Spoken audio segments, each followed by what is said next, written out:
Bila ada orang yang mengklaim, bila ada orang yang mengatakan bahwa Alkitab sudah dirubah, sebenarnya orang tersebut sudah menghujat Tuhan. Orang tersebut lagi menghujat Tuhan. Karena secara tidak langsung mengatakan bahwa Tuhan itu pembohong. Secara tidak langsung orang itu mengatakan Tuhan tidak mampu menjaga keutuhan kitab sucinya.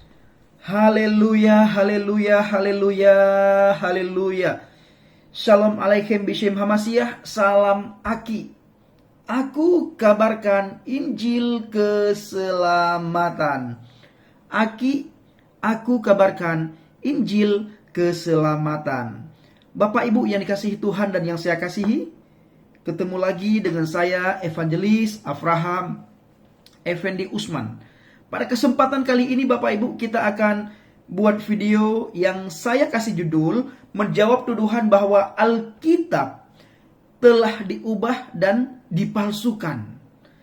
Nah, dari mana asumsi mereka bahwa Alkitab itu telah diubah, Alkitab itu telah dipalsukan, sementara mereka tidak pernah menunjukkan bukti bahwa mana ayat yang dipalsukan, siapa yang mengubah, kapan dipalsukan. Lalu mereka juga tidak pernah menunjukkan bukti, ini loh Alkitab yang asli, Injil yang asli, sementara yang kalian imani itu adalah Injil palsu. Nah, Bapak Ibu kasih Tuhan, tinggalkan asumsi-asumsi mereka, tuduhan-tuduhan tanpa bukti yang sering mereka lontarkan kepada iman kekristenan. Nah, Bapak Ibu yang kasih Tuhan, orang Islam sering mengatakan atau sering menuduh bahwa Alkitab orang Kristen yang ada sekarang ini telah dipalsukan, telah diubah. Namun orang Islam sendiri tidak pernah dapat menunjukkan Alkitab yang mereka anggap masih asli itu sebagai pembanding Alkitab yang mereka katakan telah dipalsukan. Mari kita buktikan bahwa Alkitab yang ada sekarang ini tidak pernah dipalsukan atau tidak pernah diubah. Nah, Bapak Ibu yang kasih Tuhan, penyebaran Alkitab di abad-abad awal Alkitab sudah diterjemahkan ke dalam berbagai macam bahasa dan tersebar ke banyak negara. Pada abad ke-6 Masehi, kita sudah bisa menemukan Alkitab di seluruh daerah Timur Tengah, Eropa, dan Asia. Rasanya mustahil bila seluruh Alkitab yang sudah beredar saat itu dapat diubah lagi. Nah, untuk bisa mencapai hal tersebut harus ada usaha yang serentak untuk mencari ratusan ribu salinan Alkitab yang sudah tersebar itu, lalu menghancurkannya dan mengganti dengan yang baru. Ini adalah usaha yang mustahil, Bapak Ibu. Bagaimana bila seandainya ada satu kelompok yang berusaha melakukan itu? Pasti mereka akan dihadapi dengan oposisi dari umat Kristen lain yang ingin tetap mempertahankan keutuhan kitab sucinya. Dan peristiwa ini Bapak Ibu pasti akan dicatat dalam sejarah. Faktanya tidak ada catatan sejarah tentang hal itu. Bapak Ibu yang kasih Tuhan dan yang saya kasihi, bukti-bukti ilmiah peninggalan sejarah, sekarang ini kita masih bisa menemukan peninggalan bersejarah, yaitu manuskrip atau gulungan dari kulit binatang yang berisikan Alkitab. Bila dibandingkan dengan Alkitab yang kita pakai sekarang, yang kita imani sekarang, hampir tidak ditemukan perbedaan. Kalaupun ada, hanya hal-hal yang kecil sekali, tidak ada mempengaruhi doktrin yang utama. Nah, bukti berikut ini Bapak Ibu, yang akan saya uraikan ini Bapak Ibu adalah beberapa contoh. Yang pertama sekali, Kodeks Vatikanus 325 Masehi sampai 330 Masehi. Sekarang berada di Perpustakaan Vatikan. Yang kedua, Kodeks Alexandrinus 400 Masehi. Sekarang berada di Museum Inggris. Yang ketiga, Kodeks Sinaiticus 350 Masehi. sekarang berada di Museum Inggris. Di Museum Inggris. Gulungan laut mati, Bapak Ibu. Pada tahun 1947, seorang gembala di Israel menemukan banyak tempatnya di dalam gua-gua bagian barat daya laut mati.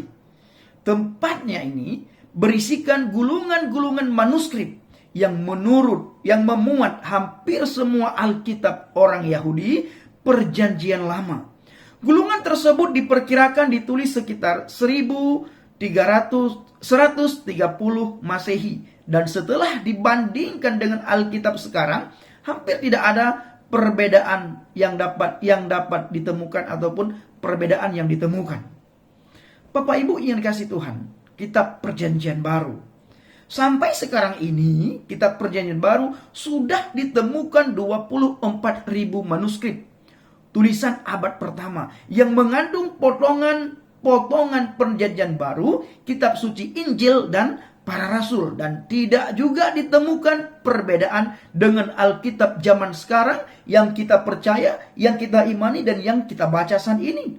Berdasarkan bukti-bukti yang ada, dapat dipastikan Bapak Ibu, Alkitab tidak pernah dirubah dan tidak bisa dirubah dan tidak dirubah.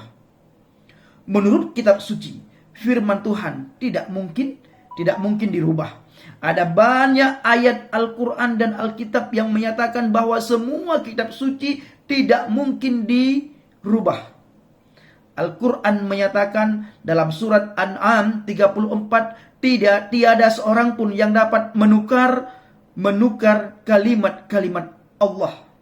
Dalam surat An'am 115, tidak ada yang dapat merubah kalimat-kalimatnya. Dalam surat Yunus 64, tidak ada perubahan bagi kalimat-kalimat ataupun janji-janji Allah. Di dalam surat Al-Kahfi ayat 27, tidak ada yang merubah kalimat-kalimatnya. Bila ada saudara kita menemukan bahwa ada banyak perubahan-perubahan, berarti bertentangan dengan surat Yunus, bertentangan dengan surat Al-An'am, bertentangan juga dengan surat Al-An'am ayat 34 dan Al-An'am ayat 115.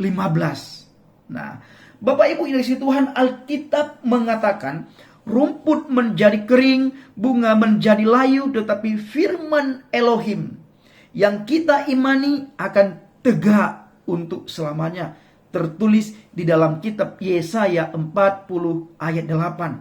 Sekarang kita melihat dalam Injil Matius 24 ayat 35, langit dan bumi akan lenyap, tetapi firmanku sekali-kali tidak akan lenyap. Bahkan Bapak Ibu yang dikasihi Tuhan, dengan jelas dikatakan dalam Torah, Ulangan 4 ayat 2, janganlah kamu menambahi perkataan yang aku perintahkan kepadamu, dan tidak seharusnya menguranginya, demi memelihara perintah-perintah Tuhan yang telah aku perintahkan kepadamu. Nah, Bapak Ibu yang dikasihi Tuhan, Tuhan itu adalah maha besar. Dia maha kuasa. Dia mampu menjaga keutuhan kitab sucinya dari campur tangan manusia. Ini menyangkut harga dirinya sendiri. Dengan demikian benarlah Bapak Ibu yang dikasihi Tuhan jika dikatakan dalam Alkitab bahwa ayat Alkitab itu tidak pernah dirubah, tidak dirubah-rubah. Karena itu, barang siapa mengklaim bahwa Alkitab sudah dirubah, sebenarnya dia sudah menghujat Tuhan. Kalau saya katakan, bila ada orang yang mengatakan bahwa Alkitab telah dirubah, orang itu telah menghujat Tuhan. Kenapa? Alkitab itu adalah firman Tuhan. Dan Tuhan Maha Kuasa, Dia sanggup menjaga keaslian firman-Nya dari tangan jahil manusia. Nah, karena secara tidak langsung mengatakan Tuhan pembohong, tidak mampu menjaga keutuhan kitab sucinya sendiri. Saya ulangi Bapak Ibu, bila ada orang yang mengatakan bahwa Alkitab telah dirubah, maka orang itu telah menghujat Tuhan. Karena secara tidak langsung orang tersebut mengatakan Tuhan itu pembohong. Tuhan tidak mampu menjaga keutuhan kitabnya sendiri. Sementara semua orang tahu bahwa Tuhan itu adalah maha segala-galanya. Dan Dia juga sanggup menjaga keaslian firman-Nya dari tangan jahil manusia. Maka Tuhan, maka tidak mungkin firman Tuhan itu bisa diubah. Kenapa? Karena firman Tuhan kekal adanya, Bapak Ibu. Demikianlah setelah melihat bukti-bukti bahwa Alkitab tidak pernah dirubah oleh tangan manusia, sudah menjadi kewajiban kita sebagai umat beragama untuk membaca dan meyakininya. Seorang yang bertakwa kepada Tuhan adalah dianjurkan bahwa bahkan diwajibkan Bapak Ibu untuk membaca Alkitab, yaitu kitabnya Tuhan.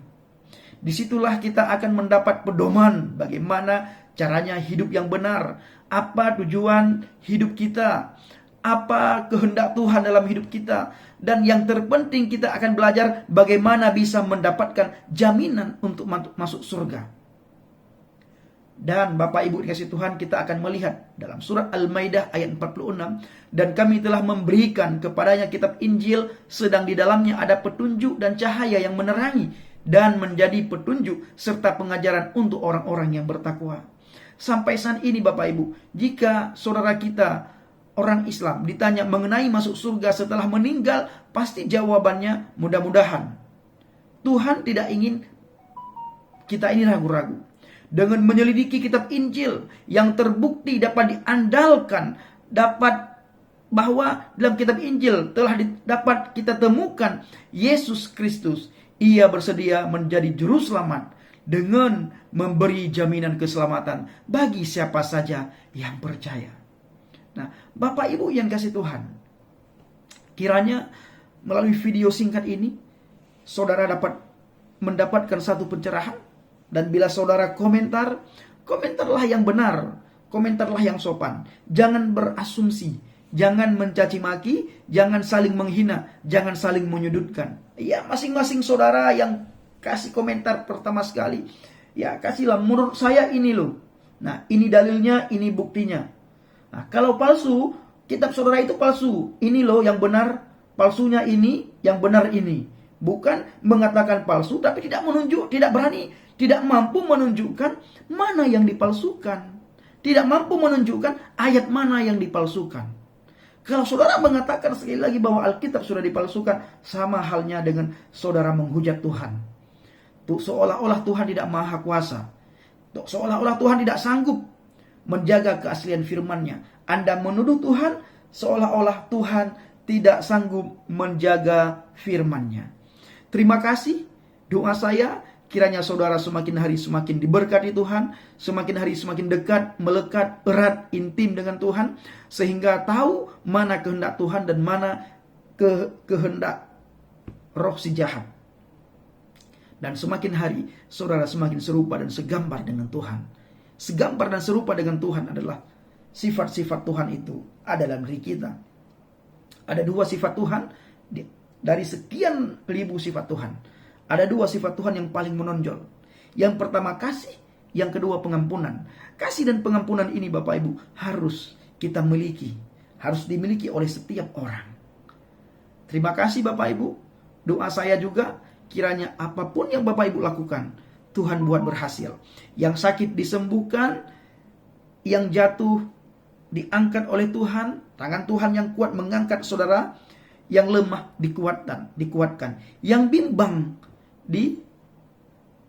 disempurnakan, yang bimbang Bapak Ibu yang dikasih Tuhan. Bila ada di antara saudara dan Bapak Ibu yang kebimbangan, maka Tuhan tetapkan iman percaya saudara sehingga tidak bimbang lagi, tidak keraguan lagi.